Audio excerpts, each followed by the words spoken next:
দাবি জানাচ্ছি, আপনারা আমাদের দাবি মেনে নেন। আমাদের দাবি যৌক্তিক দাবি, আমাদের দাবি ন্যায়ের পক্ষের দাবি, আমাদের দাবি অন্যায়ের কোনো দাবি নয়।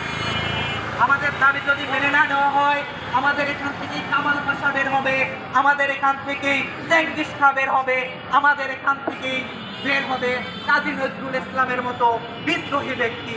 আমরা তখন ভাসমান মাইন হব, আমরা তখনও ভাসমান মাইন হয়ে গুরুত্বপূর্ণ আন্দোলন গড়ে তুলব এবং আমাদের দাবি মানানোর জন্য যা করা দরকার আমরা তাই করব।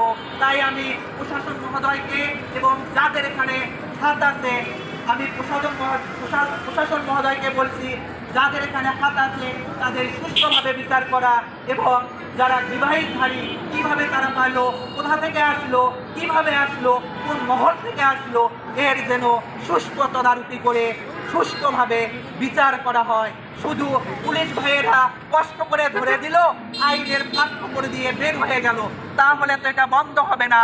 আমি যখন আমার ছোট ভাইকে বলি তুমি পড়তে বসতো না কেন, দুঃখের সাথে বলতে হয়, কে বলে তোমরাই তো করে চাকরি পাচ্ছ না, তাহলে আমরা কেন পড়তে বসবো?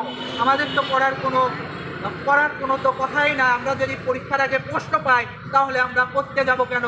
প্রিয় গাইবান্ধাবাসী, আমি আর আমার বক্তব্য দীর্ঘায়িত করতে চাচ্ছি না।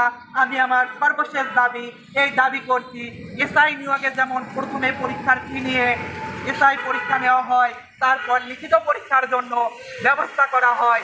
যারা প্রাথমিক পর্যায়ে টিকে যায় তাদেরকে লিখিত পরীক্ষার জন্য ব্যবস্থা করা হয়। তেমনি আমি এখান থেকে দাবি জানাচ্ছি, যেহেতু এই পরীক্ষা ছোটোখাটো পরীক্ষা না, বাংলাদেশে প্রায় 14,008টি সেন্টারে পরীক্ষা হয়েছে, এর মধ্যে গাইবান্ধায় জালিয়াতি বেশি হয়েছে। তাই আমি বলতে চাই যে এখান থেকে কমপক্ষে 50 মার্ক নিয়ে আমাদেরকে একটা হিউজ পরিমাণ স্টুডেন্টকে টিকানোর পর লিখিত পরীক্ষার মাধ্যমে সুষ্ঠুভাবে নিয়োগ দেওয়া হোক। এই বলেই আমি শান্তিপূর্ণভাবে আমার সংক্ষিপ্ত বক্তব্য এখানেই শেষ করছি।